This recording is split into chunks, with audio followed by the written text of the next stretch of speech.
So, adakah UMNO akan hancur dalam pilihan raya yang ke-16 ini?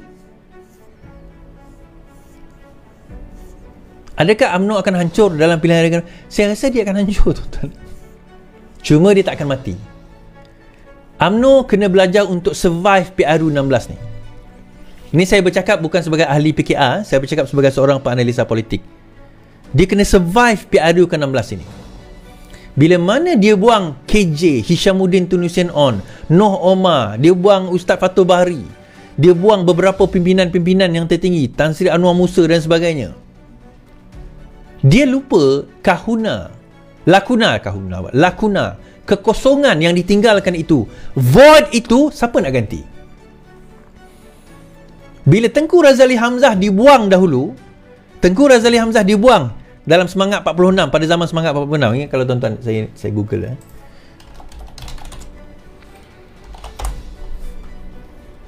Semangat 46 dibubarkan pada Mei 1996, ditubuhkan pada 3 Jun 1989. Bila Tengku Razali keluar, dia ada Anwar Ibrahim.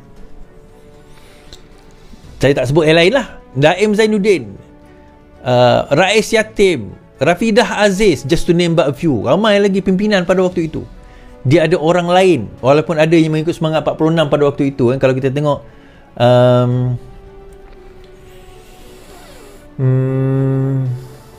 dia adalah gabungan Angkatan Bawah dan Gagasan Rakyat.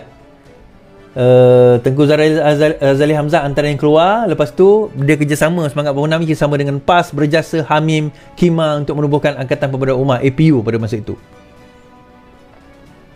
Tetapi berjaya disekat. Sekarang ini apa yang dia ada, yang Zahid ada untuk nak menghadapi situasi ini? Apa yang Zahid ada untuk menghadapi situasi ini? Sebab itu saya kata, dalam masa 4 tahun ni, kalau tak nak hancur, kalau UMNO kata dah selesa, selesa dah ni, kita dah berjaya buang musuh-musuh kita ni, pemilihan agung UMNO kita akan menang. Dia macam ni lah saya kata, jangan pernah rasa selesa.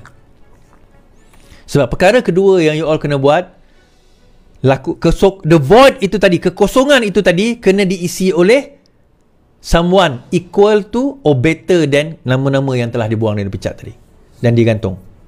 Siapa?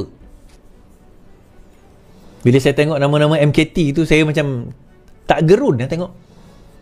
Ada nama tu saya tak kenal pun, tuan-tuan. Bila dia sebut tadi kan, ada seorang tadi tu, adalah saya kenal lah, tapi tak digeruni. So kita tak nak. Zahid jangan sekali-kali letak orang sekeliling dia ni orang-orang yang lemah, yang hanya boleh mengampu dia. Jangan. Dia takkan lama parti tu.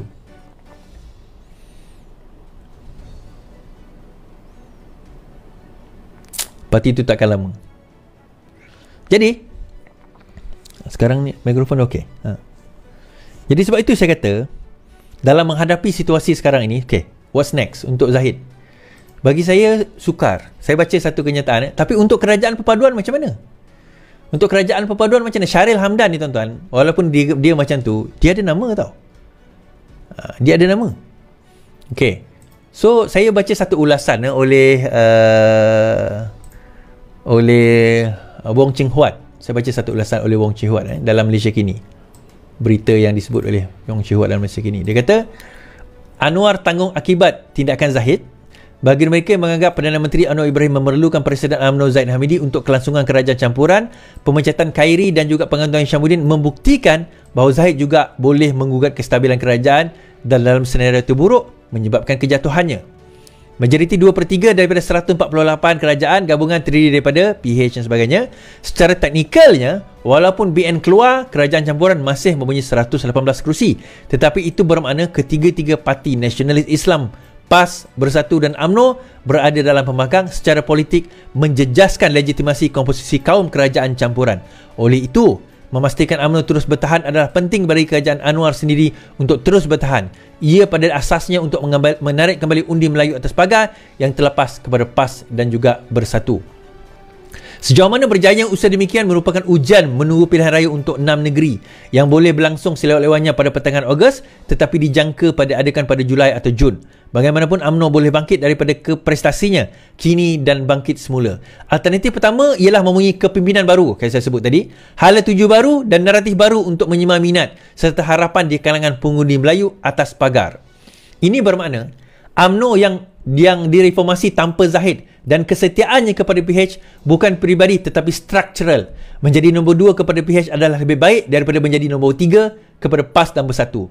Alternatif sebaliknya ialah bersatu di bawah kepimpinan sedia ada dan berharap untuk memenangi hati pengundi atas pagar yang ragu-ragu dengan kawalan dan pengagihan penaungan sebagai parti kerajaan. Resolusi tidak mempertandingkan 2 jawatan tertinggi pada 14 Jan telah menutup pintu kepada alternatif pertama. Namun, jika arus bawah kuat, Hishamuddin Khairi, Syahril Hamdan, Nur Omar dan lain-lain boleh melawan dengan kempen dari bawah ke atas untuk menyapu ketua bahagian Majlis Tertinggi, pemuda, wanita, sayap puteri serta 3 naib presiden. Ini mungkin menyebabkan Zahid dan timbalannya Muhammad Hassan dikelilingi oleh lawan mereka dalam MKT UMNO. Arti kata macam ni tuan-tuan. Itu saya kata tadi. Kalau sekiranya ahli UMNO itu sendiri tidak yakin dengan kekosongan yang ditinggalkan oleh pemimpin-pemimpin mereka dan mereka boleh buat gerakan daripada bawah untuk tukar daripada naik presiden ke bawah kepada ketua bahagian dan sebagainya, Zahid will be in trouble walaupun tidak dipertandingkan tempat pertama dan tempat kedua. Sebab itu mobilisasi untuk nak memenangi itu adalah sangat penting. Kesan kepada kerajaan perpaduan insya-Allah tak akan tumbang. Tetapi kesannya adalah macam yang penulis tadi kata, komposisi kaum lah. Majoriti penyokong Melayu sudah berada di pihak pembangkang. Sedangkan di dalam negara ini, majoritinya adalah Melayu. So, nampak macam tak stabil. Macam, ya, kalau sekiranya UMNO. Bagi saya, UMNO tak akan pergi ke sebelah. Sebab secara strukturalnya, UMNO lebih rela jadi orang nombor 2 daripada jadi orang nombor 3. Takkan PAS tak nak jadi jawatan timbalan Perdana Menteri. Kan? Kalau PAS dah dibagi jawatan timbalan Perdana Menteri, takkan GPS atau GRS tak dapat jawatan timbalan Perdana Menteri di bawah kerajaan PN. Habis tu UMNO nak letak mana? UMNO nak jadi Perdana Menteri? Habis bersatu? Jadi benda ini yang akan, orang kata apa, tarik tali ini yang akan terus menyebabkan perpecahan yang tak akan ada kesudahan. Kenapa tuan-tuan? Sebab modal mereka benda yang sama, jual Melayu, jual Islam. Produk mereka sama, produk Melayu, produk Islam. Masing-masing kata champion Melayu, champion Islam. Ni saya belum tak sebut lagi Khimah, saya tak sebut lagi tentang apa orang kata parti seperti Pejuang yang sekarang ini menubuhkan GTA, gerakan tanah air. Mereka juga berkata mereka berjuang untuk Melayu dan Islam. Kerana the biggest composition adalah Melayu dan Islam. Tetapi kalau banyak sangat parti yang memecahkan, walaupun Melayu ini adalah komposisi terbanyak, mereka akan tetap berpecah. Tuan-tuan, 5 dengan 3, yang mana lagi banyak? Of course 5. Tetapi kalau 5 ni pecah 3 lagi banyak daripada 2, 2, 1. Itu logik dia. Walaupun bergabung jadi 5, tapi kalau pecah 3, tetap 2, 2, 1.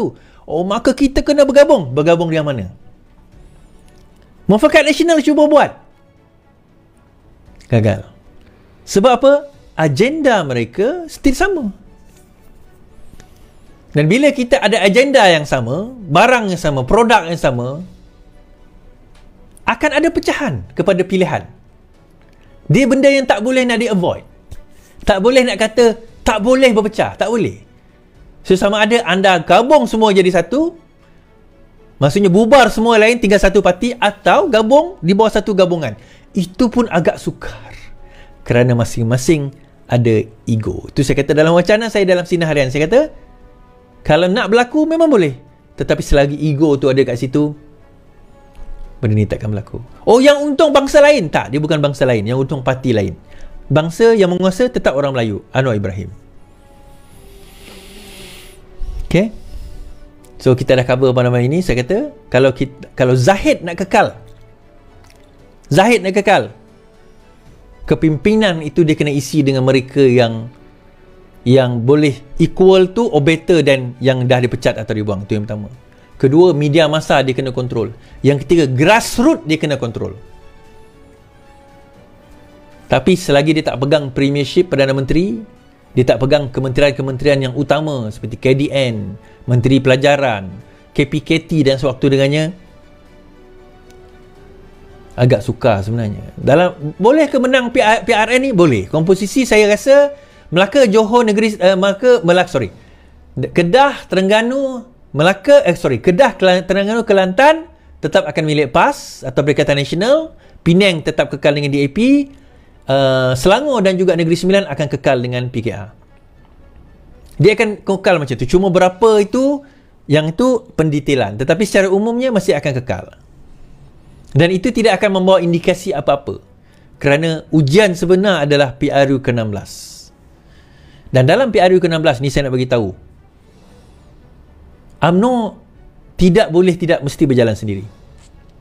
Dia tidak boleh bergabung dengan Pakatan Harapan kalau dia betul-betul nak lonjak lebih tinggi. Kalau dia menang kerana bergabung dengan orang lain, Pakatan Harapan ke, Perikatan Nasional ke, bye-bye lah UMNO lepas tu. It's just delaying their certain death. Hanya melambatkan kematian mereka yang nyata, yang pasti. Okay?